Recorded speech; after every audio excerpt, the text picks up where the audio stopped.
नमस्कार साथियों, राजस्थान प्रदेश कांग्रेस कमेटी के हमारे मीडिया सेंटर में आप सभी का बहुत बहुत स्वागत है। आज एक विशेष प्रेस वार्ता में एक प्रमुख मुद्दे पर हमारी माननीय महिला कांग्रेस अध्यक्ष आदरणीय अलका लांबा जी आपको संबोधित करेंगी। हम अलका जी का भी यहाँ स्वागत करते हैं और आपका भी स्वागत करते हैं। मैं आमंत्रित करता हूँ आदरणीय अलका लांबा जी, हमारी CWC मेंबर तथा महिला कांग्रेस की अध्यक्ष, उनका स्वागत सारिका जी करें। मैं आमंत्रित करता हूँ अलका जी आपको संबोधित करेंगे अपने विषय।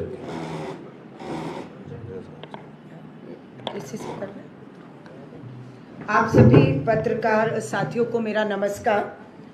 मैं राजस्थान प्रदेश कांग्रेस कमेटी का धन्यवाद करती हूं कि AICC के निवेदन पर ये प्रेस वार्ता का आयोजन किया है। मैं धन्यवाद करती हूं चीफ स्पोक्स पर्सन स्वर्णिम जी का, ललित जी मेरे साथ, उनका भी, हम प्रदेश से महासचिव हैं, उनका धन्यवाद करते हैं। मेरे साथ सारिका चौधरी जी, प्रदेश महिला कांग्रेस अध्यक्ष राजस्थान बैठी हैं, मैं उनका भी धन्यवाद करती हूँ। साफिया जुबैर जी हमारी पूर्व विधायक रही राजस्थान से, अखिल भारतीय महिला कांग्रेस में मेरे साथ राष्ट्रीय महासचिव हैं, मैं उनका भी धन्यवाद करती हूँ। एडवोकेट ममता विशिष्ट मेरी राष्ट्रीय कार्यकारिणी में राष्ट्रीय सचिव हैं, मैं आप सभी का धन्यवाद करती हूँ आज की प्रेस वार्ता के लिए। साथियों, कल हम लोगों ने राजस्थान की राजधानी जयपुर में एक आंदोलन किया। हमारी महिला कांग्रेस की साथियों ने भाजपा के पुतलों को फूंका, क्योंकि ये भाजपा महिला विरोधी है। ये सरकार डबल इंजन की महिला विरोधी सरकार है। इसलिए इस सरकार को हम हर मोर्चे पर घेरने का कोई मौका नहीं छोड़ने वाले हैं। अभी आपको मालूम होगा कि पश्चिम बंगाल और तमिलनाडु के चुनावों के बीच में 16, 17, 18 अप्रैल को भाजपा की मोदी सरकार द्वारा विशेष सत्र बुलाया जाता है। बीच चुनाव में विशेष सत्र, पता लगा परिसीमन बिल, संविधान में संशोधन कर महिला जो कानून पास हो चुका है उसमें एक संशोधन ला रहे हैं, डिलिमिटेशन परिसीमन संशोधन बिल। हम लोगों ने निवेदन किया कि आप सर्वदलीय बैठक बुलाइए, ये परिसीमन बिल क्या है उसका प्रस्ताव हमें दीजिए।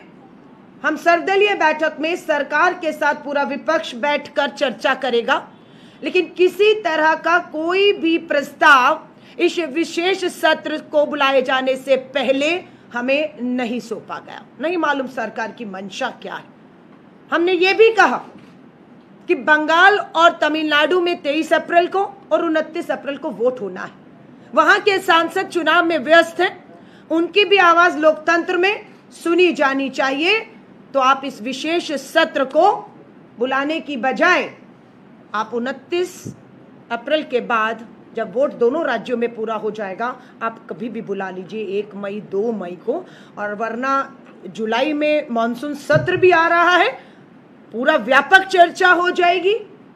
अभी जो लोकसभा का सदन गया है, सत्र गया है, उसमें भी चर्चा हुई कि महिला आरक्षण कानून को लेकर सरकार कुछ संशोधन ला रही है। हमने तब भी उम्मीद की कि तब भी चर्चा की जा सकती थी, लेकिन जो संसद का सत्र गया उसमें चर्चा नहीं।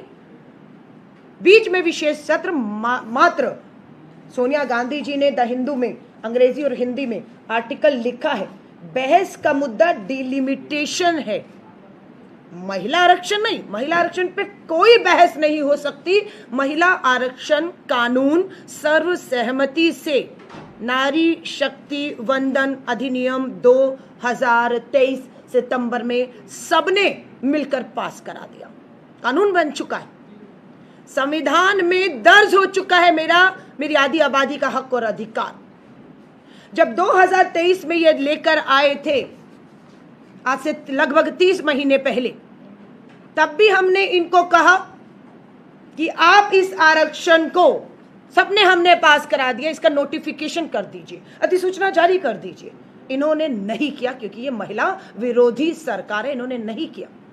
30 महीने के बाद अभी विशेष सत्र में 16 अप्रैल को इन्होंने नोटिफिकेशन किया। 30 महीने की देरी के बाद, और हम उसका स्वागत करते हैं कि 30 महीने बाद आपने उसका नोटिफिकेशन तो किया, पर नोटिफिकेशन के पीछे का खेल जब सदन में चर्चा 2 दिन चली 16 और 17 अप्रैल को, तब सामने आया कि इनकी मंशा क्या है। हमने जब नारी शक्ति वंदन अधिनियम 2023 में पास कराया, तब हमने इन्हें कहा कि आप इसमें से जो शर्तें लगा रहे हैं, जो रोड़ा अटका रहे हैं, उसे हटा दीजिए। क्या शर्तें लगाई कि हम इस कानून को तो पास कर गए हैं, अब हम जातिगत जनगणना कराएंगे। ये कहा गया 23 में, कहा गया हम जनगणना कराएंगे, जनगणना के आधार पर हम परिसीमन करेंगे, परिसीमन के बाद हम आरक्षण करेंगे, आरक्षण के बाद जो है ये सब होगा। लेकिन सच्चाई ये है कि हम इसका विरोध कर रहे थे कि आप ये रोड़े अटका रहे हैं, इसको छोड़ दीजिए। आज जो आपने कानून हम सब ने मिलकर पास किया है, इसे आप आज और अभी लागू कर दीजिए, नोटिफिकेशन कर दीजिए, ताकि 2024 में ही जो हमारा लोकसभा का चुनाव आ रहा है, वहीं से देश की महिलाओं को 33% मतलब 543 सीटें लोकसभा में हैं, और उसमें अगर उसी समय नोटिफिकेशन और लागू होता तो 2024 के चुनाव में 180 महिलाएं सीधा चुनाव लड़कर अपनी आरक्षित सीटों से इस समय जब मैं आपसे बात कर रही हूं लोकसभा में सांसद बनकर बैठी होती। ये महिला विरोधी भाजपा सरकार ने नहीं किया। ये देखिए कार्टून दिखाइएगा बहुत सरल भाषा में। प्रधानमंत्री नरेंद्र मोदी जी 543 सीटें लोकसभा में हैं। हम कह रहे हैं इन 543 में से 33% आरक्षण कर दीजिए, क्योंकि कानून आ गया है, लागू हो गया, नोटिफिकेशन करिए, लागू करिए, और इनमें से 180 हमारे जो हिस्सा है महिलाओं का दे दीजिए। वो क्या कहते रहे, मेरे पास टोकरी में 543 आम है, लेकिन मैं महिलाओं को, आम मतलब सीट है, लेकिन मैं महिलाओं को तभी दूंगा जब मेरे पास 850 हो जाएंगे। 850 हो जाएंगे, कैसे हो जाएंगे, क्या क्या उसका फार्मूला क्या है, देश को समझाएंगे। जो हमने कहा सर्वदलीय बैठक बुलाकर ये 850 क्या है हमें बताइए। हम तो कह रहे थे आपको कि परिसीमन हटाइए, जनगणना हटाइए, नोटिफिकेशन करिए और 24 में चुनाव कराकर 180 बहनों को हक दे दो। आप महिला विरोधी सरकार ने किया नहीं। 30 महीने के बाद बीच चुनाव में आप विशेष सत्र लाते हैं, और इस विशेष सत्र में भाजपा देश को गुमराह करती है। महिला आरक्षण बिल आ रहा है, ये महिला आरक्षण बिल नहीं था। ये महिला आरक्षण बिल जो है संविधान में संशोधन बिल था। जो कानून आ गया उसी में संशोधन था कि इसमें अब हम परिसीमन बिल ला रहे हैं। क्या है भाई साहब परिसीमन, क्या है परिसीमन? बिना जनगणना के, जनगणना कब होनी थी? 2021 में। कब हुई थी? 2011 में। हर 10 साल बाद जनगणना। 2011 में हमने कराई, 21 में आपको करानी थी, आप सत्ता में थे, आपकी नियत नहीं थी, आपने 2021 में जनगणना नहीं करवाई। हमने आप पर निरंतर दबाव बनाया, सोनिया गांधी जी के आर्टिकल में भी है, लगातार दबाव बनाया कि आप जातिगत जनगणना कराइए, और आप जातिगत जनगणना के भी खिलाफ सुप्रीम कोर्ट में गए। ये महिला विरोधी सरकार सुप्रीम कोर्ट में जातिगत जनगणना, संविधान में सामाजिक न्याय के तहत बराबर के हिस्से के खिलाफ ये जाती है। और हम लोग जो मांग कर रहे थे उन्हें अर्बन नक्सली बताते हैं प्रधानमंत्री नरेंद्र मोदी। अंत में क्या हुआ? झुकना पड़ा केंद्र की भाजपा सरकार को। कैबिनेट में प्रस्ताव आया कि इस देश में अब जातिगत जनगणना होगी, जो बताया जा रहा है 2026 से शुरू हो चुकी है। अब हमारा भी ये कहना है कि जब 2011 का एक एक्सरे आपके पास है, 2021 में एक्सरे हुआ नहीं, जाति जनगणना नहीं हुई, इसलिए आपके पास कुछ नहीं है।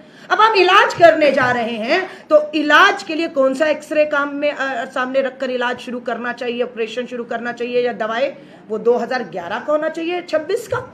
हमने भी ये कह दिया कि आपकी नियत नहीं लग रही। ये नया जो परिसीमन बिल लाए हैं, आप 26-27 की जातिगत जनगणना हुए बिना, उससे पहले सिर्फ 850 सीटें बढ़ाकर अपने मुताबिक आप भूगोल बदलना चाहते हैं भारत की राजनीति और सीटों का, जिससे सीधा नुकसान किसका होता है? दक्षिण भारत और उत्तर पूर्वी राज्यों का सीधा नुकसान हो रहा था।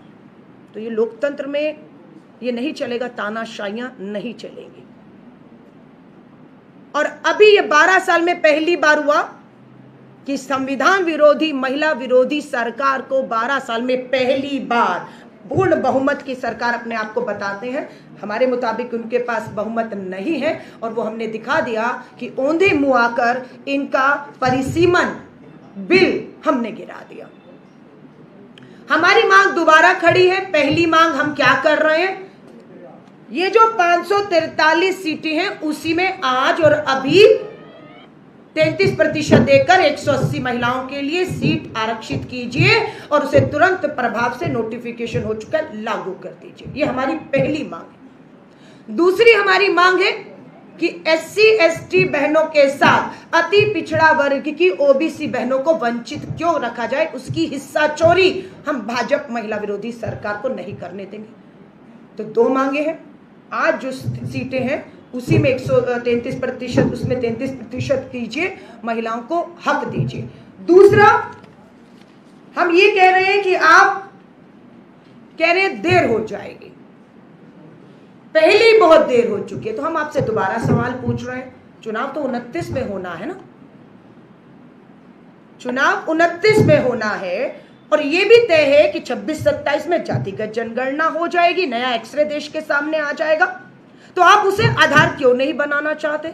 कई दाल में काला है कि आपकी नियत ही नहीं है कि आप इस देश में जनगणना या जाति जनगणना नहीं होने देंगे, इसीलिए आप उसे आधार ना बनाते हुए, उसका इंतजार ना किए बिना आप इसे थोपना चाहते अपने मन मुताबिक। ये खेल इन्होंने 2 राज्यों में किया, ये असम में और जम्मू और कश्मीर में। एक जगह 2011 परिसीमन को जनगणना को आधार बनाया और एक जगह 2001 की जनगणना को आधार बनाया और अपने मुताबिक परिसीमन करके रेखाएं खींच दी और दोनों जगह आपने देखा कि भाजपा का खेल में वो कामयाब हो गए, जिसे हमें संसद में, देश में हम कामयाब नहीं होने देना चाहते थे। हम एकजुट थे, हमारी क्लैरिटी थी इंडिया अलायंस के गठबंधन के साथियों की, और हमने इसे कामयाब नहीं होने दिया। हमने इनके मंसूबों पर पानी फेर दिया और हमने महिला आरक्षण कानून को बचा लिया है, नोटिफिकेशन हो चुका है। अब हमारा दबाव है, इसे लागू करो। 2026-27 में जातिगत जनगणना होगी, ये हम निरंतर दबाव भाजपा की सामाजिक समीकरण, संविधान विरोधी, महिला विरोधी सरकार पर हम बनाएंगे कि 2026 और 27 में जातिगत जनगणना पूरी हो, उसके आंकड़े हमारे सामने आए। इन्होंने कहा बहुत समय लगेगा, बहुत समय नहीं लगेगा।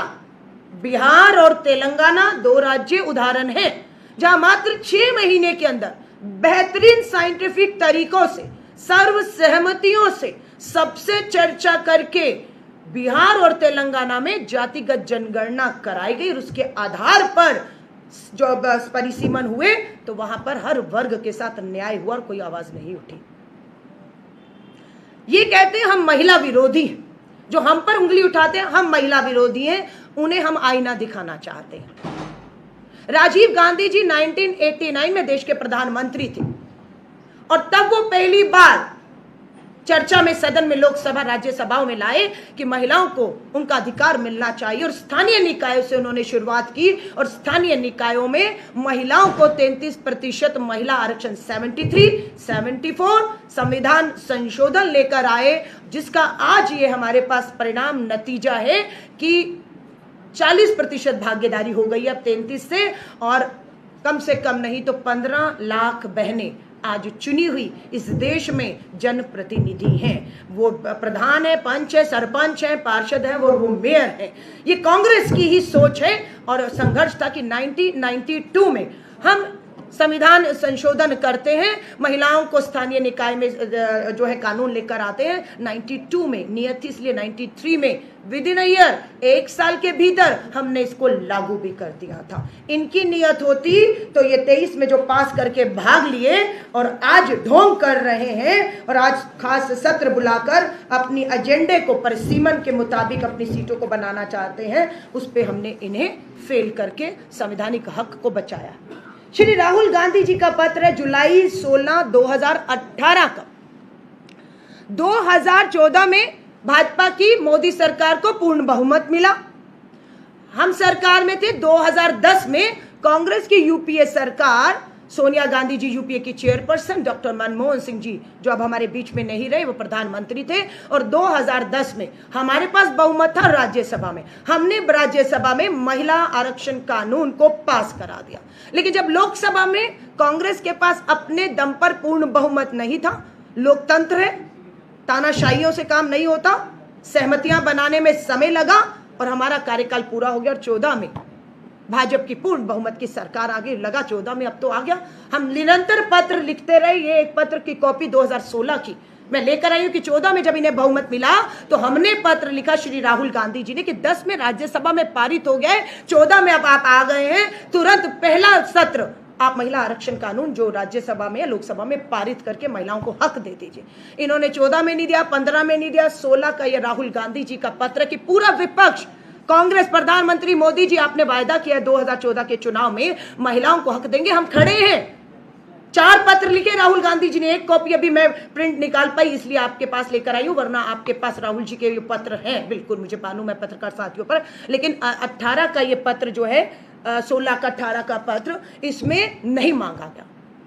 उसके बाद चुनाव आया 2014 के बाद 2019, हमने फिर कहा कि दोबारा बहुमत मिल गया आपको, 5 साल में आप कर सकते थे, 14 से 19 नहीं किया, अब 19 में आपको फिर मिला है, 19 से 24 तक अब आप सरकार में दोबारा आए हैं पूर्ण बहुमत के साथ, अब कर दीजिए। नियत नहीं थी, इन्होंने नहीं किया, 19 में नहीं, 20 में नहीं, 21 में नहीं, 22 में नहीं, 23 में तब किया जब ये 24 के चुनाव में जा रहे थे। और भारतीय राष्ट्रीय कांग्रेस इंडिया गठबंधन ने महिला आरक्षण कानून को अपना सबसे बड़ा मुद्दों में शामिल कर लिया था। 2024 के चुनाव में हमने बोला इसको मुद्दा बनाएंगे कि आप धोखा कर रहे हैं, 14 से 24 तक आप महिलाओं को अधिकार वो नहीं दे रहे जो हम राज्यसभा में पास करा कर आए हैं, आप लोकसभा में नहीं दे। तब ये सरकार झुकती है और 2023 सितंबर में ये बिल लाते हैं जो सब सहमति से पास होकर संविधान में कानून बन जाता है, जो आज भी है। तो ये महिला विरोधी भाजपा सरकार को तू डाल डाल हम पात पात गुमराह कर रहे हैं पूरे देश में। और ये तमाशा, ये खेल 23 तारीख नोट करिएगा, 23 और 29 तक चलेगा। ये ढोंग जो प्रधानमंत्री जी राष्ट्रीय ध्वज लगाकर, देश के प्रधानमंत्री जी राष्ट्र को संबोधन, हाँ, और राष्ट्र को संबोधन के नाम पर प्रधानमंत्री जी आप क्या करते हैं, आप सिर्फ कांग्रेस को और दूसरे दलों को गाली निकालने का मात्र काम करते हैं। आपका राष्ट्र के प्रति संबोधन नहीं था, वो संबोधन सिर्फ चुनावी मद्देनजर वोटों के लाभ के लिए आपने किया, जिसमें आप औंधे मुंह आकर गिरे। जुलाई में मॉनसून का विशेष सत्र आ रहा है। हम लोगों ने दिल्ली के अंदर बड़ा आंदोलन किया, कल हमने जयपुर में, राजधानी राजस्थान में किया, उत्तराखंड देहरादून, उत्तर प्रदेश का आपका लखनऊ, असम का गुवाहाटी, भाजपा की डबल इंजन की सरकारों में हम इन्हें घेरने का काम निरंतर करते रहेंगे। और मॉनसून सत्र में हम दबाव पूरा बनाएंगे कि आप उसी मॉनसून सत्र पे इसी महिला आरक्षण कानून पर चर्चा लाइए दोबारा से। और अमित शाह जी, हम आपको दोबारा कह रहे हैं, देश आपकी चालों को समझ चुका है अमित शाह जी। हमने कहा स्पेशल खास विशेष सत्र है, प्रस्ताव दे दीजिए, चर्चा कर दीजिए। अमित शाह जी आपने प्रस्ताव नहीं दिया, हमें कॉपी नहीं दी, सर्वदलीय बैठक नहीं बुलाई, चर्चा नहीं की।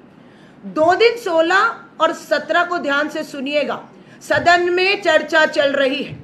प्रियंका जी बोले, राहुल गांधी जी बोले, राज्यसभा में सोनिया गांधी जी आती हैं और खड़गे जी और पूरा इंडिया गठबंधन 2 दिन चर्चा करता है।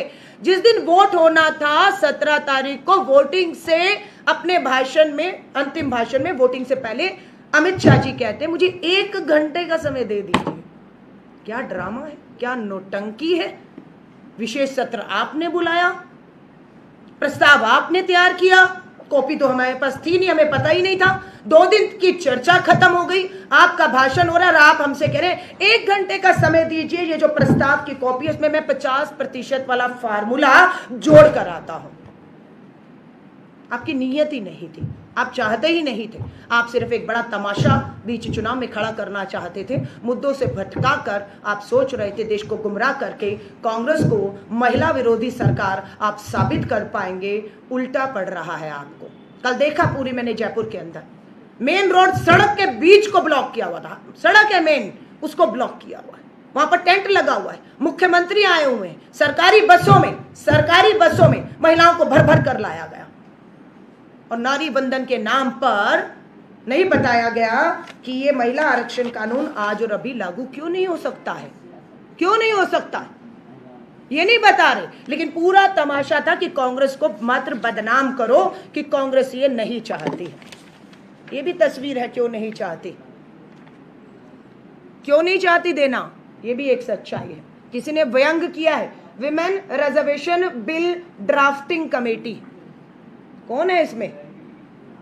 सब नाबालिग बच्चियों के बलात्कार के दोषी उम्र कैद की सजा काट रहे हैं और भाजपा हमारी बेटियों को न्याय नहीं दे रही है, इनके साथ खड़ी है। वो सरकार से हम क्या उम्मीद करें कि वो हमारी बहन बेटियों को न्याय देगी और उनका लोकसभा में हक देगी।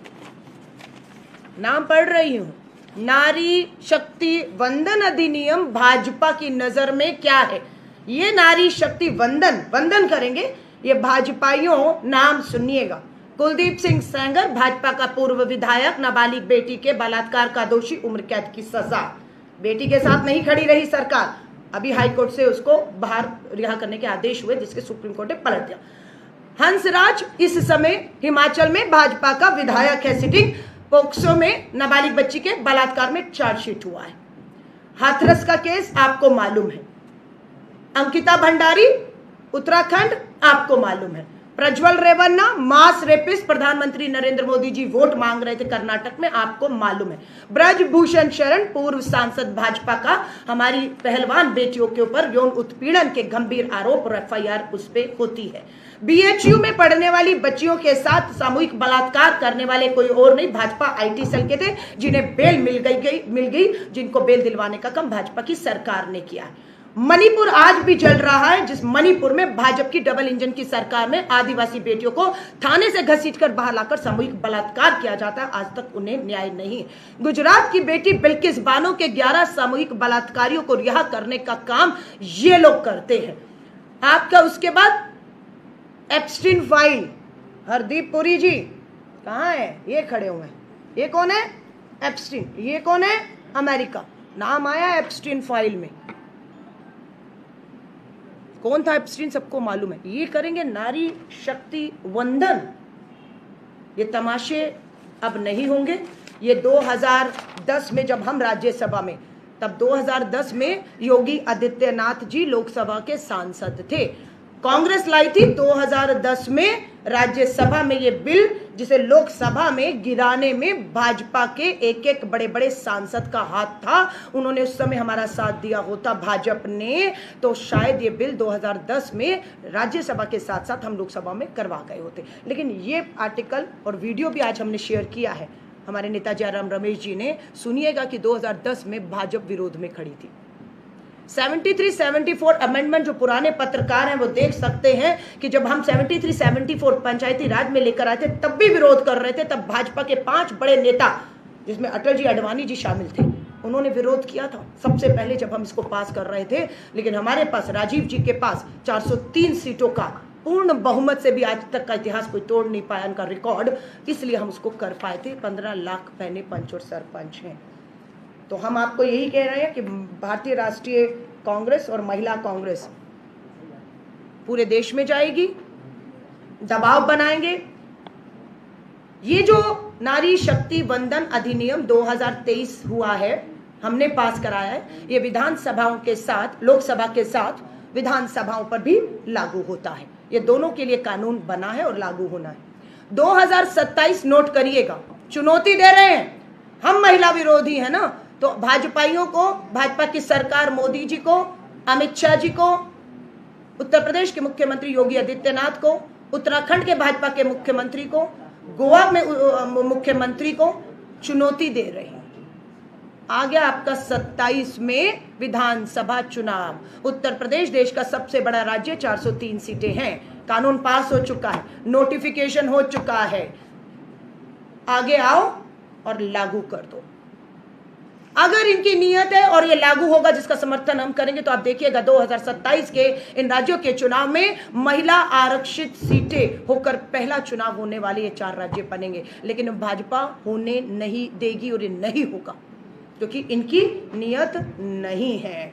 वरना ये विधानसभाएं अभी तो समय है, लगभग हमारे पास 1 साल का समय है। जब हम पंचायती राज में 92 में लेकर आए और 93 में हमने लागू किया, 23 में महिला नारी शक्ति वंदन 23 में पारित किया, तो 24 में लागू करने की मांग की। आज हम ये कहते हैं नोटिफिकेशन 26 में हो चुका है, 27 में इन 4 राज्यों में लागू कर दीजिए। अब आपकी नीयत हम देखते हैं कि आप इसको करते हैं या आप इसको नहीं करते। और हमें पता है ये नहीं करेंगे क्योंकि महिला विरोधी हम नहीं, भाजपा की मोदी सरकार महिला विरोधी है। मैं आप पत्रकार साथियों का सवालों का स्वागत करती हूँ, इससे संबंधित आपके जो भी हो, और मैं पत्रकार साथियों का धन्यवाद भी करती हूँ। मैं अखबार आज की हम लोगों ने सारी कटिंग उठाई है। महिला आरक्षण बिल को तुरंत लागू करने की मांग, भाजपा ने कांग्रेस के खिलाफ युद्ध स्तर पर प्रोपोगेंडा किया तो कांग्रेस ने भी आवाज उठाई। संसद के बाद सड़कों पर मोर्चा खोला, ये हेडलाइन है। विपक्ष ने कुछ कहा तो हमने कहा 2023 का बिल तत्काल लागू करें। तो मुझे लगता है कि हेडलाइन पूरी तरह से साफ है कि भाजपा सिर्फ जुमलेबाजी, नरेटिव सेट करना, धोखा देना, असल में वो नहीं चाहते। और कांग्रेस कह रही है आज लागू करो नारी शक्ति वंदन अधिनियम कानून 2023, आज लागू करो, अभी लागू करो। और हमारी SC ST दलित और आदिवासी बहनों के साथ OBC बहनों को भी संविधान में मिले इस हक का अधिकार दीजिए। ये जी सवाल ये है कि भारत पुरुषों का प्रधान देश है, ऐसा माना जाता है, तो कहीं नहीं लग रहा है कि इस बार राजनीति की शिकार महिलाएं बन रही हैं? दोनों पार्टियों की ओर से दोनों महिलाएं सड़क पे उतर रही हैं, चाहे कांग्रेस की हो BJP की हो। अब इनमें आम नागरिक जो महिलाएं हैं भारत की, वो शिकार बन रही है। नहीं, देखिए आप पत्रकार साथी हैं, मुझे लगता है कि आपको सब समझ आ गया कि भाजपा क्या चाह रही है और कांग्रेस क्या चाह रही है। कंफ्यूजन अब नहीं है। कंफ्यूजन क्रिएट किया गया खास सत्र बुलाकर और उसे महिला आरक्षण बिल बताया गया। बाद में सबको समझ आ गया कि महिला आरक्षण बिल नहीं है, वो तो 23 में पास होकर कानून बन चुका है, वो दर्ज हो चुका है संविधान में। ये जो बिल था वो परिसीमन बिल था। वो जो संविधान लाए थे, संविधान में संशोधन बिल लाए थे, जिसको हमने गिरा दिया है। तो महिलाओं को सब समझ आ गया कि जिस पार्टी में इतिहास उठाएंगे 100 साल RSS का, एक भी महिला अध्यक्ष RSS में ना रही हो। भाजपा का इतिहास उठाइए, एक भी महिला अध्यक्ष ना रही हो। और हमारी उस पार्टी को महिला विरोधी बता रहे, जिसके इतिहास में आप उठाकर देखेंगे तो महिला देश की पहली प्रधानमंत्री, पहली राष्ट्रपति, पहली आपकी मुख्यमंत्री, पहली लोकसभा स्पीकर दलित महिला मीरा कुमार जी, या आप कहें कि राजदूत के तौर पर विदेशों में भेजे जाने वाली महिलाओं में। सो हमारा इतिहास सबके सामने है और भाजपा RSS का भी इतिहास सबके सामने है। और मुझे लगता है कंफ्यूजन था, भाजपा अपने एजेंडे में कामयाब ना हो जाए इसलिए वो डाल हम पात थे। और हम इनका पीछा मॉनसून सत्र और आगे तक करेंगे, तब तक करेंगे जब तक ये आरक्षण लागू नहीं हो जाता। अब देखिएगा ये पुरुष जो मानसिकता भाजपा में है, वो कह रही है कि ये जो 543 है इसमें नहीं देंगे महिलाओं को। ये कौन कह रहा है? ये महिला विरोधी पुरुषवादी भाजपा RSS सोच कह रही है। कांग्रेस क्या कह रही है? कांग्रेस ये कह रही है कानून पास हो चुका है, नोटिफिकेशन हो चुका है, ये जो सीटें 543 है इसमें 180 बहनों का हक दे दो। हम तो ये कह रहे हैं अब तो साफ हो चुका है, क्यों नहीं आप दे सकते? क्यों नहीं आप देना चाहते हैं? क्या दिक्कत है? तो ये जो 543 भाजपा के पुरुष सांसद है ना, उनकी कुर्सी जा रही है। वो दबाव सत्ता पर बना रहे हैं मोदी और शाह पर कि हमारी संरक्षण में सीट गई तो ये आपको महंगा पड़ेगा। इसलिए अपने RSS भाजपा के पुरुषवादी सोच के सांसद इसे होने नहीं दे रहे और बहुमत है नहीं, सरकार गिर ना जाए, सांसद नाराज ना हो जाए, इसलिए भाजपा लागू नहीं कर रही है। अब ये कह रहे इसमें से कुछ नहीं मिलेगा। ठहरो, हम 543 को जब 850 कर देंगे, उस 850 में हम महिलाओं को उनका हिस्सा दे देंगे। तो भीख नहीं मांग रही आधी आबादी, अपना हक मांग रही है। आप हमें भीख देना चाहते हैं, हम आपकी भीख को ठुकराएंगे और हम अपना हक, अपना अधिकार जो संविधान ने हमें 2023 में दे दिया है, हम उसे आपसे छीन कर लाएंगे। वरना ये सरकार चलने वाली नहीं है।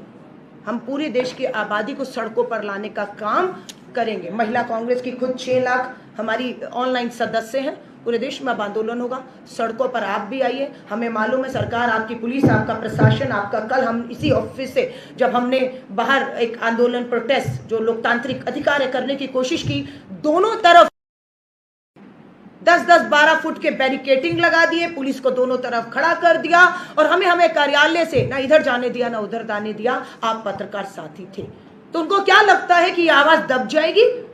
कल अगर हम अपने कार्यालय से 10 कदम बाहर नहीं जा पाए ताकि लोगों से हम बता पाए कि क्या हो रहा है देश के अंदर, क्या धोखा कर रहा है, तो आज हम आपके साथ बैठे। और मैं अकेली नहीं बैठी, आज पूरे देश में हर राज्य की हर राजधानी, और ऐसे भी नहीं, आज यहाँ पर जयपुर में मैं बैठी हूँ संदीप जी, तो अजमेर, उदयपुर, इंदौर, जबलपुर, सब जगह हमारे प्रवक्ता बिल्कुल मीडिया के माध्यम से भी इनको बेनकाब करने का काम महिला विरोधी सरकार का कर रहे हैं। बड़ा आंदोलन अब देश में होगा, आप देखिएगा। हम लोगों ने अभी पुतले फूकने का, इसका भाजपा की महिला विरोधी सरकार का विरोध करने का फैसला किया है। हम बड़ा हस्ताक्षर अभियान शुरू कर रहे हैं। पूरे देश में हमारा महिलाओं का मांग 2 के साथ हस्ताक्षर अभियान की शुरुआत हो गई है। मॉनसून सत्र में वो हस्ताक्षर जो देश भर की लाखों महिलाओं के हम एकत्रित करेंगे, उसे मॉनसून के सत्र जुलाई में जो 2026 में होना है, उसे प्रधानमंत्री और राष्ट्रपति जी को हम सौंपेंगे। हम लोग इसमें पोस्ट कार्ड राइटिंग भी कर रहे हैं। पोस्ट कार्ड राइटिंग में देश भर की गांव तक की महिला की आवाज को पार्लियामेंट के अंदर जुलाई के मॉनसून सत्र में पहुंचाने की हमारी कोशिश रहेगी कि देश भर की महिलाएं पोस्ट कार्ड राइटिंग करें, प्रधानमंत्री राष्ट्रपति जी को भेजें 2 मांगों के साथ। नारी शक्ति वंदन अधिनियम जो कानून बन चुका है 2023, उसे तुरंत प्रभाव से आज और अभी लागू किया जाए और अति पिछड़ा वर्ग की ओबीसी बहनों को आरक्षण में जगह दी जाए। तो हमारे ये पूरा अब अभियान देश भर में चल रहा है। अलका जी, मेरा सवाल ये है कि जब भाजपा को पता था कि 2/3 बहुमत चाहिए, तो क्या उन्होंने अपनी राजनीतिक बलि दे दी इस बिल को लाके? देखिए, उन्हें ये था कि वो डराएंगे। बहुत नेताओं के चुनाव में ईडी भेज दी है, आप देख रहे हो, चुनाव चल रहे हैं और ईडी उन्हीं नेताओं के, विपक्ष के नेताओं। सो इनको ये था कि सत्ता धन बल के दम पर हम डिवाइड कर देंगे, हम विपक्ष के इंडिया गठबंधन के कुछ लोगों को तोड़ लेंगे और अपना नंबर ले लेंगे। ये ओवर कॉन्फिडेंट हो गए और उसी में इनको मुंह की खानी पड़ी। और इनका 12 साल के बाद एक बिल विपक्ष ने एकजुटता के साथ एक होते हुए गिरा दिया। ये बौखला गए। अब लगा कि चेहरा तो बचाना है, तो प्रधानमंत्री जी राष्ट्र को संबोधन करने निकलते हैं और उस राष्ट्र के प्रति संबोधन में प्रधानमंत्री जी कितनी बार कांग्रेस का नाम लेते हैं वो आप सबने देखा, 52 बार। मैं वही वीडियो ढूंढ रही हूँ, बहुत रुचि वाला इंटरव्यू है, ये देखिए, ये देखिए, ये राष्ट्र के प्रति संबोधन।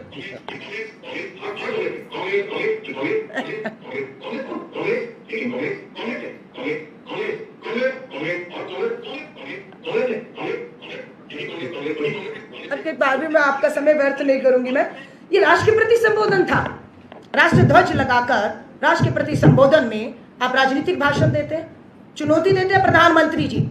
हिम्मत होती आप में तो आप राष्ट्र ध्वज का अपमान ना करते, आप राष्ट्र को संबोधन करने के बजाय भाजपा के मुख्यालय जाते, भाजपा के मुख्यालय में पूरे देश की मीडिया को बुलाते हैं। कुछ पत्रकार साथी हमारे आज भी निडर, निर्भीक, बहादुर, जिनकी कलम नहीं रुक रही, बुलाते, हिम्मत होती तो सवाल पूछते आपसे कि आपको क्या परेशानी है। नारी शक्ति वंदन अधिनियम 2023 को आज के जो नंबर हैं उसी में 33% आरक्षण देकर 180 बहनों को अधिकार देने की, क्यों आप पीछे हट रहे हैं? तो बचते हैं कि एक तरफा मन की बात करिए, एक तरफा राष्ट्र को संबोधन कर दीजिए और गाली दीजिए पूरी कांग्रेस विपक्ष को और बचकर निकल जाइए। लेकिन अब बच नहीं पा रहे। हमने सदन में इनको हार का मुंह दिखाया है। अब सड़कों में जन आंदोलन से आधी आबादी को सड़कों पर लाएंगे, क्योंकि ये इनके साजिशें अभी रुकने वाली नहीं है। हमें मालूम है अभी SIR का तमाशा, वोट चोरी का खेल, अब परिसीमन का खेल ले आए ये बीच में, अभी 1 नेशन 1 इलेक्शन का शगुफा भी कहीं ना कहीं इन्होंने ड्राफ्टिंग और वो सब दे दिया गया कैबिनेट को, हमारे पूर्व राष्ट्रपति जी को चेयरमैन बनाया, राम कोविंद जी को। वो सब तमाशे इस देश में होंगे मेन मुद्दों से भटकाने के लिए। आप खत्म हो तो होने दीजिए। ये 23 को बंगाल में है, 29 को तमिलनाडु में और 29 को आप देखिएगा। ये जो petrol, diesel, LPG gas cylinder युद्ध ध्यान भटकाया है, एप्स्टीन फाइल से ध्यान भटकाया है। आप देखिएगा 29 को लास्ट वोट होते ही हम इन्हें वापस लाएंगे। और हमें चिंता है कि पेट्रोल, डीजल सबके दाम, रुपया बिल्कुल 100 पार जाने वाला है डॉलर के मुकाबले, और पेट्रोल डीजल के दाम, घरेलू एलपीजी सिलेंडर के दाम आसमान कीमतें छूने वाले हैं। ये सिर्फ अभी एक इन्होंने पोज लिया है, अभी थोड़ा इन्होंने रोका है क्योंकि ये तमाशा करके मुद्दे से भटकाने में कामयाब होंगे, पर लौटेंगे। धन्यवाद। एनएसयूआई यूथ कांग्रेस की भी कोई भूमिका होगी, मुख्य कांग्रेस की भी, महिला कांग्रेस के अलावा? देखिए, ये महिला आरक्षण का मुद्दा है। इसमें एनएसयूआई में हमारे जो है लोग जो हैं संविधान के इस आरक्षण को लेकर जो पार्टी लाइन है, स्वाभाविक तौर से जो एनएसयू युवा कांग्रेस में कांग्रेस पे विश्वास करते हैं, कांग्रेस की लीडरशिप पे विश्वास करते हैं, हमारे मुद्दे एजेंडों पर, डेफिनेटली वो भी अपने अपने सोशल मीडिया प्लेटफॉर्म से इस बात को क्लैरिटी के लिए कि देश के लोकतंत्र में क्या चल रहा है क्या नहीं, उसके बारे में जागरूक कर रहे हैं। पर भारतीय राष्ट्रीय महिला कांग्रेस के अध्यक्ष के तौर पर आधी आबादी के पूरा हक से जो वंचित रख रही है भाजपा की सरकार, वो दिलाने की जिम्मेदारी पर भारतीय राष्ट्रीय महिला कांग्रेस ने पूरी तरह मोर्चा संभाला हुआ है। और मुझे इस बात की खुशी है कि लगातार सोनिया गांधी जी आर्टिकल लिख रही हैं, आधी आबादी को गुमराह ना हो, जागरूक करने के लिए भाजपा एक जो नैरेटिव सेट कर रही है कि वो तो महिला को चाहते हैं, हम नहीं चाहते। तो राहुल जी, प्रियंका जी, लगातार उनके भाषण जो लोकसभा में हुए हैं, निरंतर हम महिलाओं में सरल भाषा में इस तरीके से उन्हें बचाकर कार्टून के माध्यम से उन्हें हम जागरूक कर रहे हैं। लेकिन आप लिख लीजिएगा, जुलाई में मॉनसून सत्र, हाँ जी, मैं इनको ये करना पड़ेगा। अभी हमारे सारे डिस्ट्रिक्ट में महिला नेता है वो पीसी करेंगे। हाँ जी, पिछले 12 साल में पहला मौका है कोई जब बिल्कुल एनडीए सरकार का आप लोग टर्न डाउन कर पाए। लेकिन जब चुनाव में जाते हैं तो इंडिया गठबंधन के यही दल आपस में भी मुकाबला करते हैं, क्या क्लैशेस ऑफ इंटरेस्ट रहता है इलेक्शन के टाइम? मैं फिर आपको कह रही हूँ, इस देश में लोकतंत्र है और उसको सलाम है, वो हमेशा जिंदा रहना चाहिए। आप मुझसे सहमत हो या ना हो, मैं आपसे सहमत हो ना हो, पर मैं आपकी जबान नहीं खींचूंगी, आपका गला नहीं काटूंगी, आपकी आवाज नहीं दबने दूंगी। ये असली लोकतंत्र है। इंडिया गठबंधन में अलग अलग परिवारों के, अलग अलग राज्यों के लोग हैं, बंगाल का है, तमिलनाडु, झारखंड, ये हमारे गठबंधन के सहयोगी हैं। जब राष्ट्र की और देश की बात आ रही है, आप देखिएगा हमेशा एक स्वर में एक साथ खड़े रहे। इसलिए औंधे मुंह इस महिला विरोधी, किसान विरोधी सरकार को घुटने का पर लाने का काम इसीलिए हो पाया क्योंकि इंडिया गठबंधन के लोग एकजुट थे। कृषि कानून, भूमि अधिग्रहण कानून, एसआईआर के ऊपर, वोट चोरी के ऊपर जिस तरह से हम इनको घेरने का काम कर रहे हैं, उसके बाद ये बिल जो लाए थे, परिसीमन बिल, महिला आरक्षण की आड़ में उन्हें गिराने का काम इसीलिए हो चुका कि राष्ट्रीय मुद्दों पर हम सब एक हैं। बिल्कुल, या प्लीज। जो नुमाइंदगी थी महिलाओं की, हाँ जी, 2023 में आपका बिल आ चुका था, 2024 में, तो तुलनात्मक अध्ययन कैसे करते हैं महागठबंधन वर्सेस एनडीए या फिर भाजपा वर्सेस कांग्रेस? कितनी नुमाइंदगी आपने दी, कितनी उन्होंने दी, और आगे कैसे सुनिश्चित करेंगे? क्योंकि राजस्थान की विधानसभा में भी आपकी नुमाइंदगी तुलनात्मक रूप से 33% के आसपास भी नहीं थी, ना केंद्र में थी। आगे कैसे सुनिश्चित करेंगे?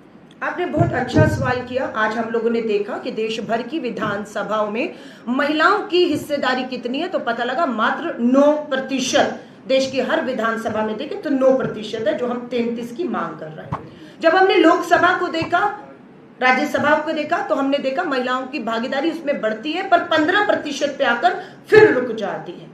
उसके बाद आपने सही कहा, हमने प्रतिशत के मुकाबले देखा कि आज कांग्रेस के 99 सांसद हैं, उसमें महिलाएं कितनी है, तो प्रतिशत देखते हैं तो भाजपा से हमारा प्रतिशत बहुत आगे है।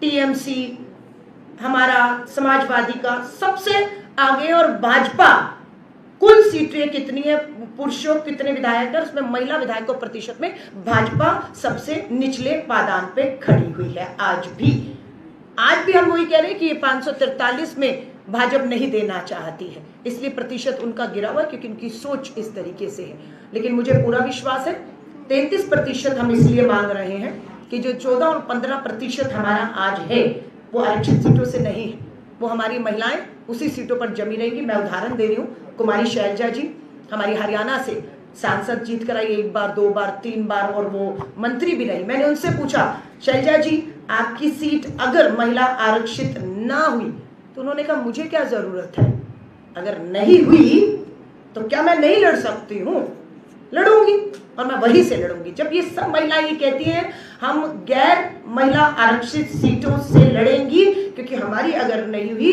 तो हमारा प्रतिशत फिर 33 नहीं रहेगा, हमारा प्रतिशत जैसे पंचायती राज में 33 से 40 हो चुका है और बहुत जगह 50 भी क्रॉस कर चुका है, तो यहाँ पर भी आप देखेंगे हमारा प्रतिशत बढ़ेगा ही। राजस्थान में मतलब पंचायती और वार्ड चुनाव में भी आप बढ़ाएंगे अपना प्रतिशत? मैं फिर कह रही हूँ पंचायती वार्ड में ऑलरेडी 33 है और बहुत जगह 50 भी हो चुका है और बहुत जगह 50 पार भी हो चुका है। 15 लाख बहनें हमारी आरक्षित के अलावा सीटों पर जीती, इसलिए ये नंबर 15 लाख पहुंच चुका है।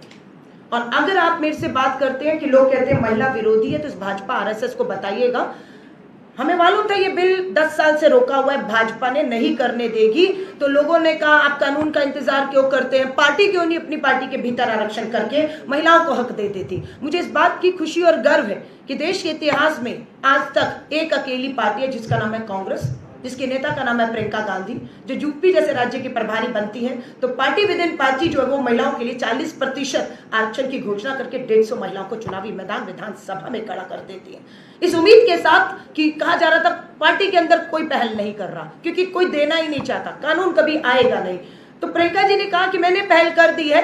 अब भाजपा उत्तर प्रदेश में सत्ता में थी, अभी भी है, हमने कहा चलो आप भी महिला उतार दो, जीतेगी तो महिला ही और पहुंचेगी महिला, चाहे आपकी चाहे हमारी हो। लेकिन क्या किया, कुलदीप सिंह सेंगर, ब्रजभूषण शरण और कितने नाम आपको मैं लेके दूं, ऐसे लोगों को उतारा महिलाओं का जो चरित्र हनन करने लगे, धन और बल से हर तरीके से उन्होंने महिलाओं को नीचा दिखाने की कोशिश की। लेकिन हमारी महिलाएं पार्टी के भीतर आरक्षण से लड़ी और ये उम्मीद भाजपा आरएसएस से नहीं कर सकते। आज हमारे पूरे राज्यों में प्रेस वार्ता हो रही है, अब हमारी पूरे देश के 800 के करीब जिलों में प्रेस वार्ता होगी। हम 800 जिलों में जा रहे हैं, कल से 800 देश के जिलों में होगी, प्रदेशों के बाद। उसके बाद हम लोग पुतला दहन, इनका जो है महिला विरोधी चेहरे को बेनकाब करते हुए फूकेंगे। हम पूरे देश में हस्ताक्षर अभियान चलाने वाले हैं, हम पूरे देश में पोस्ट कार्ड अभियान चलाने वाले हैं। हम जुलाई 2026 में मानसून सत्र की पूरी तरह से सरकार को, संसद को घेरने की तैयारी शुरू कर चुके हैं और हम बिल्कुल मजबूर करेंगे इस सरकार को कि जुलाई मानसून सत्र में इससे जो रोड़े अटकाए हैं उसे हटाकर आज का जो नंबर है उसकी घोषणा करके इसे लागू कर दिया जाए। आप पत्रकार साथियों का बहुत बहुत धन्यवाद। जय